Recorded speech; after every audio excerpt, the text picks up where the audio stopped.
I want to begin with something ordinary that almost everyone here has touched today: your smartphone. It looks simple, a slab of glass and metal, but inside it lives a supply chain, a web of knowledge, incentives, risk taking, capital formation, and human creativity so complex that no central planner on earth could design it.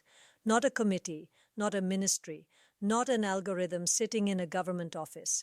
And yet, this device exists, works, improves every year, and becomes cheaper over time. That is not an accident.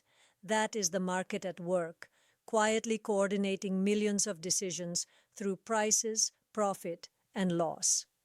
Now, I want to make a promise to you. By the time I finish speaking, I will leave you with one uncomfortable truth about freedom and innovation that most people sense intuitively, but few are willing to say out loud, especially in an age obsessed with control, certainty, and redistribution.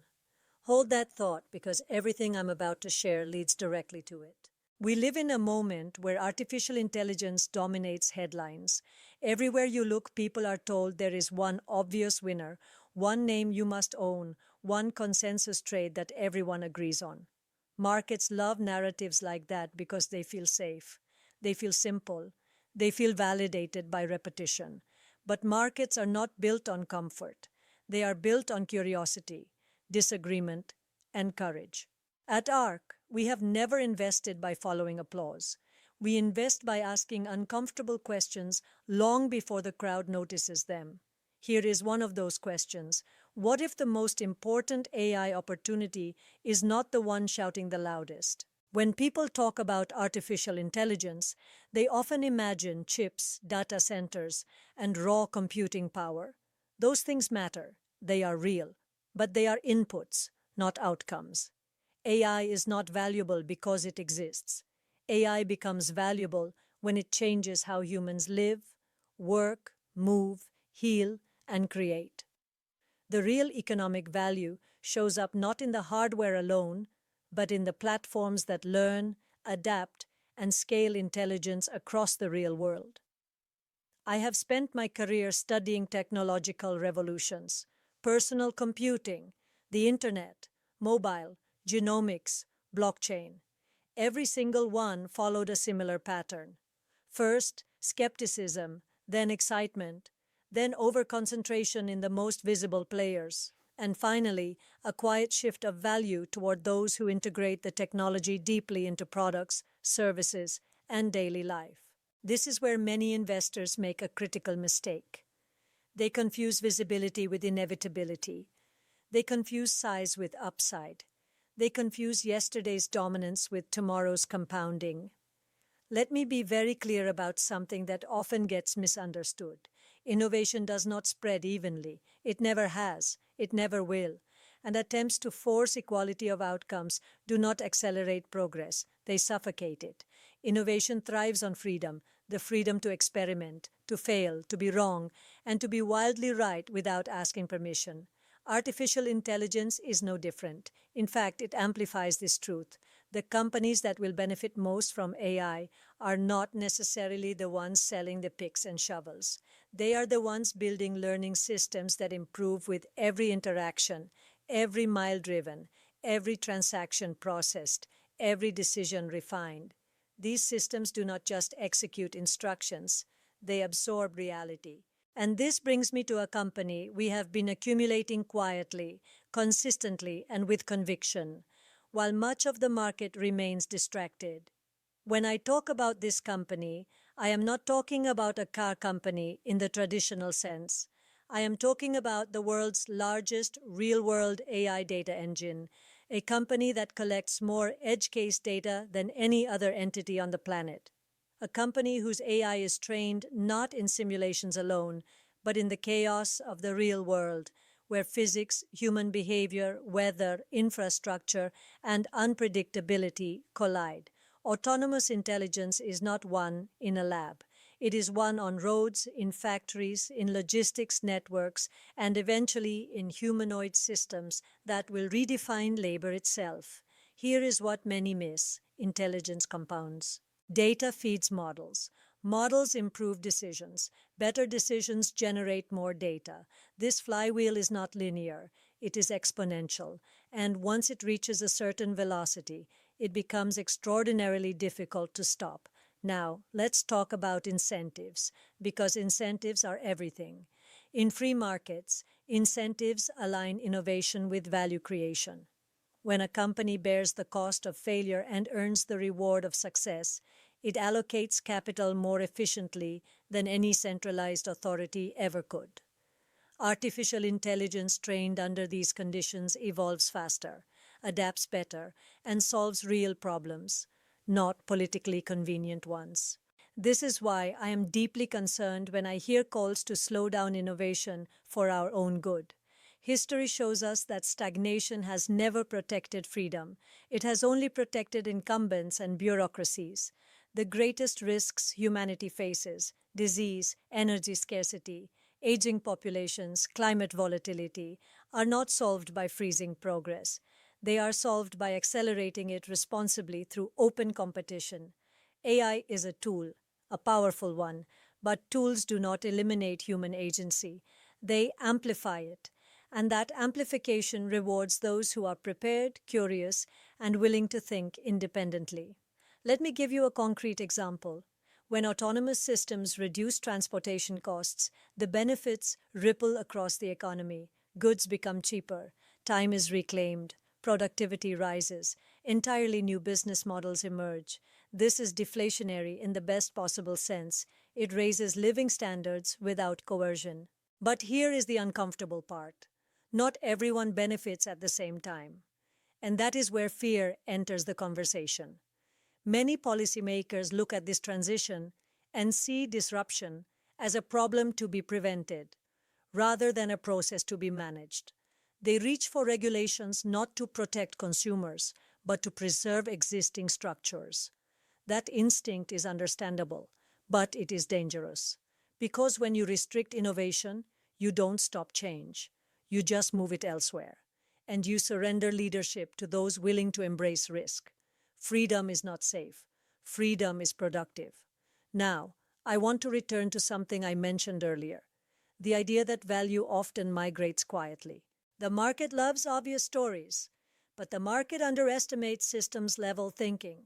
It underestimates platforms that unify software, hardware, data, and economics into a single learning organism.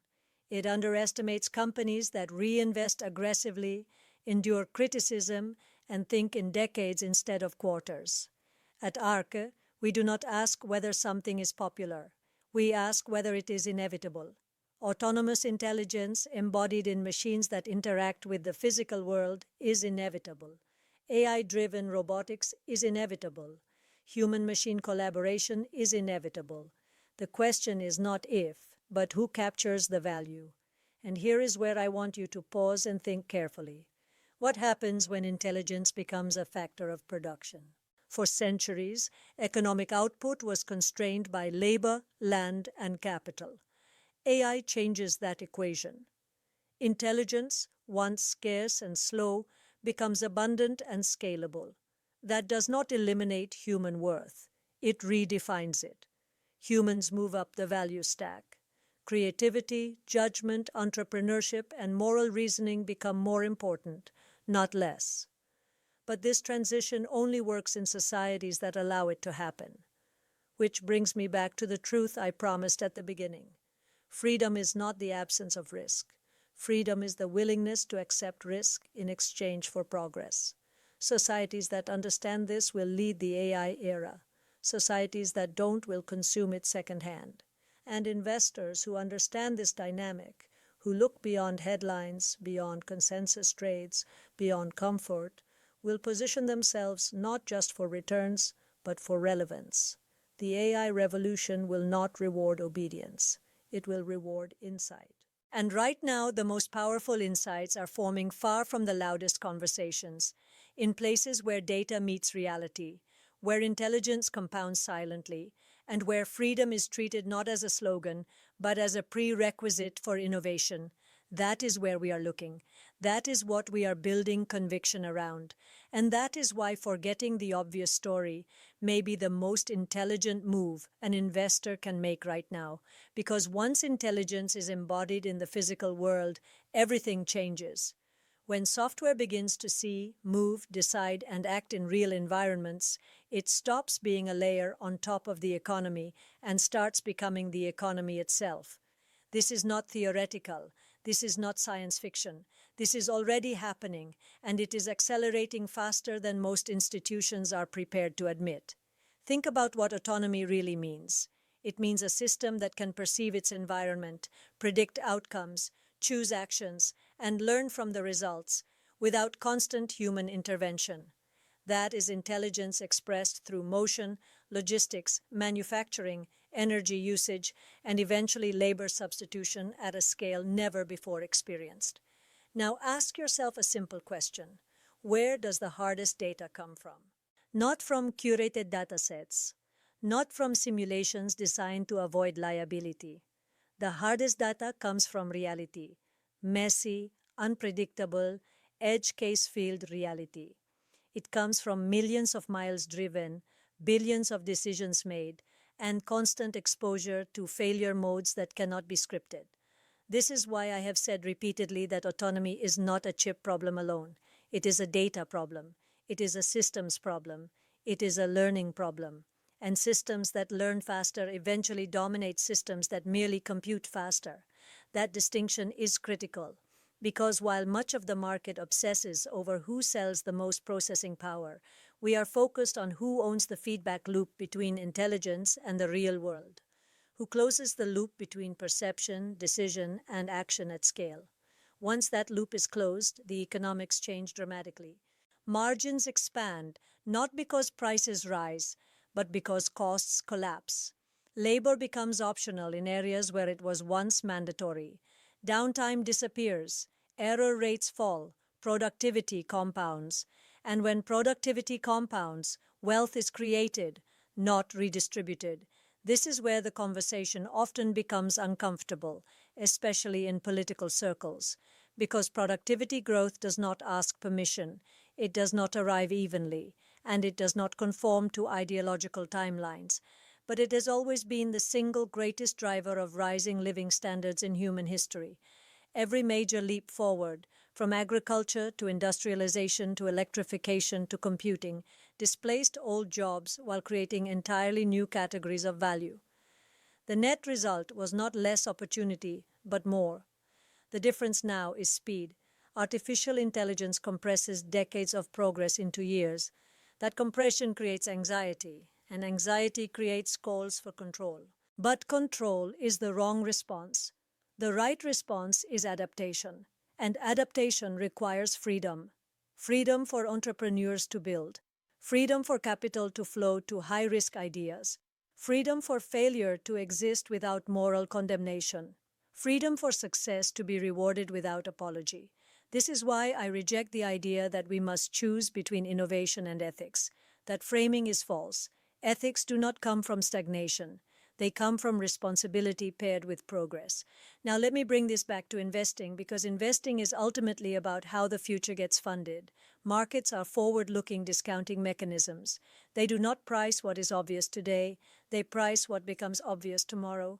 And they often get it wrong when consensus thinking overwhelms independent analysis. At RK, we have always believed that the biggest opportunities sit at the intersection of technological convergence. Artificial intelligence does not operate in isolation. It converges with robotics, energy storage, blockchain, genomics, and advanced manufacturing. The company we are accumulating sits at the center of multiple convergence points. It is not just building autonomous systems. It is building a vertically integrated intelligence platform, hardware, software, data, and energy economics fused into a single architecture. That architecture improves as it scales.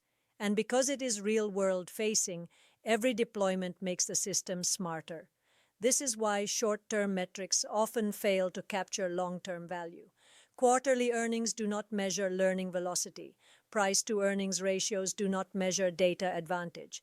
Analyst models rarely account for optionality, the value of things that do not yet have names. But optionality is where exponential returns come from. Autonomy in transportation is one option.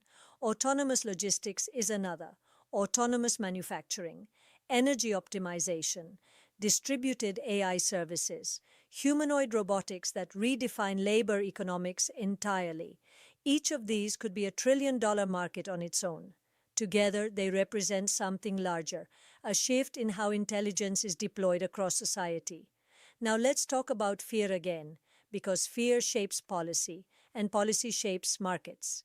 There is a growing narrative that artificial intelligence must be slowed, taxed, licensed, or centrally governed to protect humanity. I understand the impulse, but I also understand history. Every time a general-purpose technology emerges, there are voices that demand restraint. The printing press, electricity, the internet. In each case, the societies that embraced openness surged ahead. The ones that restricted access fell behind. Innovation does not become safer when it is monopolized by the state.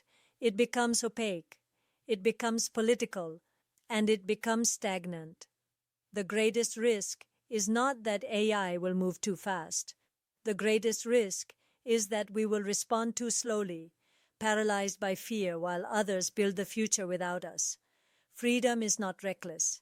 It is adaptive, and adaptive systems outperform rigid ones every time.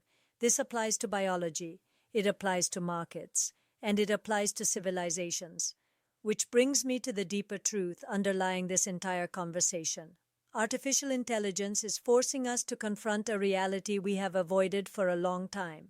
Value is not guaranteed by participation alone. It is created by contribution.